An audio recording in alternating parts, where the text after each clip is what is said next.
Hello and welcome to That Wednesday Place. Today we're going to make this delicious Biscoff cake.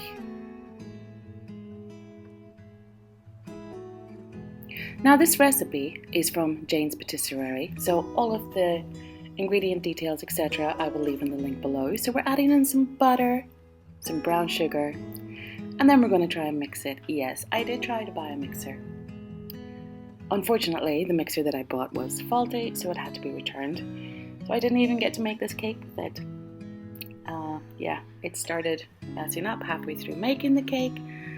So, in a minute, you will see me going back to my trusty old fork to mix it up.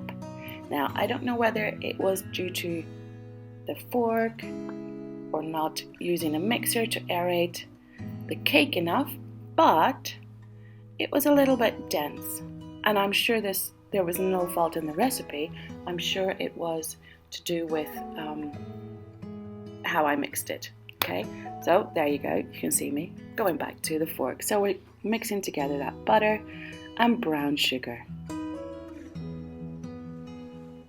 So we're still mixing up that butter and brown sugar with the fork. Then we're going to add in some eggs, mix that up really well together. Adding in the flour and the baking powder. Keep mixing until it's really well mixed. Add in a little bit of vanilla extract. And then we're going to take 2 cake pans. And in these cake pans you should line the bottoms of them and butter the sides. And we're going to divide the mixture into 2 cake pans. Now the recipe on Jane's Patisserie is actually for 3 cakes, a 3-layer cake, but I knew that we weren't going to be able to eat a triple layered cake, so I just changed the quantities a little bit to make it into a double layered cake for us. And then we're going to pop that into the oven once we flatten out the top part. So I'm just using the spatula to spread it out a little bit more evenly. There you go, that's one done. Now I'm coming over to the next one, again spreading it out a little bit flatter and evener, so that it cooks evenly in the oven. So while the cakes are in the oven, it's time to make the Biscoff buttercream icing now. This buttercream icing has to be one of the best I have ever tasted. As I have said before, you can get all of the recipe details on Jane's Patisserie website, which I will leave linked below. Okay, so we're going to add in some butter, some icing sugar, or I think in America you call it confectioner's sugar. So we're mixing that all up well together. Just smashing it up with my trusty old fork because I still, unfortunately, do not have a mixer. You know, one day we'll see. Okay, so we're putting in more icing sugar and it's spilling everywhere. Okay, as it's only me eating it and my family, and I've cleaned the table, I'm scooping it back up from the table. You know, waste not, want not.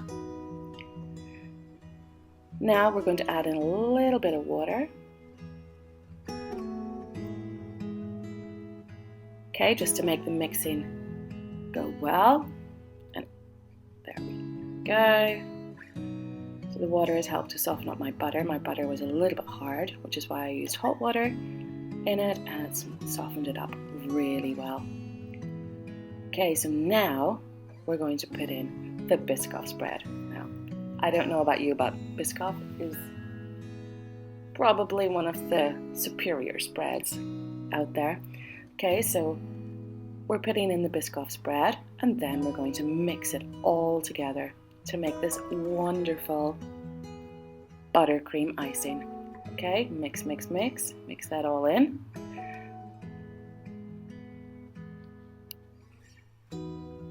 So now you've got that all well mixed in, it's time to transfer it to a piping bag. Now once your cake has cooled, you will be able to use the piping bag to pipe the little circles or little splodges onto the middle part of the cake. This is for the first layer. So I'm just putting some little splodges around the edge to make it look pretty at the side. And then I'm just doing some zigzags in the center. Yum. Next, put the top layer of the cake on, or if you're making it 3 layers, continue this onto another layer. And now we're going to decorate the top of the cake again. Whoops, a little bit splodged out, too funny there. Anyway, we're just leaving little spaces between the buttercream icing here, and then we're going back to fill those in. Then we're going to put some in the center. I'm just swirling it around there.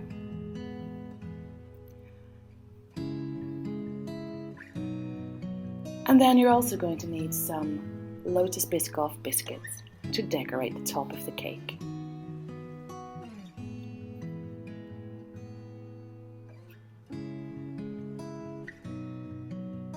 Okay, and then we're popping on those biscuits, adding some biscuit crumbs, and there you go, a delicious Biscoff cake.